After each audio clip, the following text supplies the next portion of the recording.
বৈষম্যহীন ও টেকসই অর্থনৈতিক ব্যবস্থা করার প্রত্যয় নিয়ে জাতির সামনে ৭,৯০,০০০ কোটি টাকার বাজেট দিয়েছেন অর্থ উপদেষ্টা ডক্টর সালেউদ্দিন আহমেদ।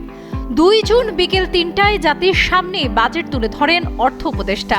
সম্পদের সুষম বণ্টন ও বৈষম্যহীন বাংলাদেশ গড়া এবার বাজেটের অন্যতম লক্ষ্য বলে জানান তিনি। এই বাজেটে কিছু পণ্য ও সেবায় দেওয়া হয়েছে ২০৩০ সাল পর্যন্ত ভ্যাট অব্যাহতি এবং বলা হয়েছে কিছু সুবিধার কথা।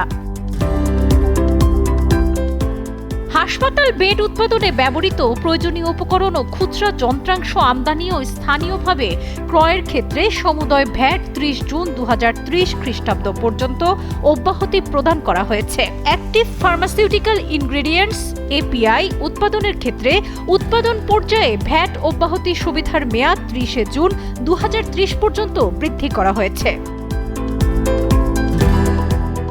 ওয়াশিং মেশিন, মাইক্রোওয়েভ ওভেন ও ইলেকট্রিক ওভেনের উপর স্থানীয় উৎপাদন পর্যায়ে বিদ্যমান ভ্যাট অব্যাহতি সুবিধা কিছুটা হ্রাসপূর্বক অব্যাহতির মেয়াদ ৩০ জুন ২০৩০ পর্যন্ত বর্ধিত করা হয়েছে।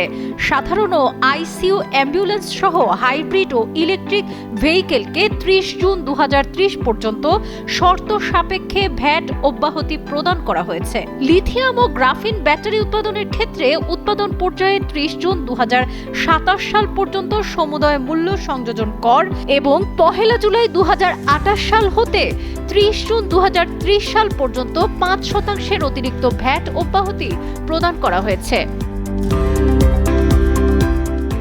ই বাইকের স্থানীয় উৎপাদনের ক্ষেত্রে ৫% অতিরিক্ত ভ্যাট ৩০ জুন ২০৩০ খ্রিস্টাব্দ পর্যন্ত অব্যাহতি প্রদান করা হয়েছে। মোনালিসা হেভি ফ্লো ১৫ পিস প্যাকেটের সাথে ৮ পিসের একটি প্যাকেট একদম ফ্রি। ২০৩০ সালের মধ্যে সকল নাগরিককে সার্বজনীন স্বাস্থ্য সেবার আওতায় আনতে সেবার পরিধি বৃদ্ধি, অবকাঠামো উন্নয়ন ও দক্ষ জনবল নিয়োগে বিশেষ গুরুত্ব দেওয়া হয়েছে। স্বাস্থ্য খাতের গুরুত্ব বিবেচনায় ২০২৫-২৬ অর্থবছরের স্বাস্থ্য ও পরিবার কল্যাণ মন্ত্রণালয়ের জন্য ৪১,৯০৮ কোটি টাকা বরাদ্দ ঘোষণা করা হয়েছে।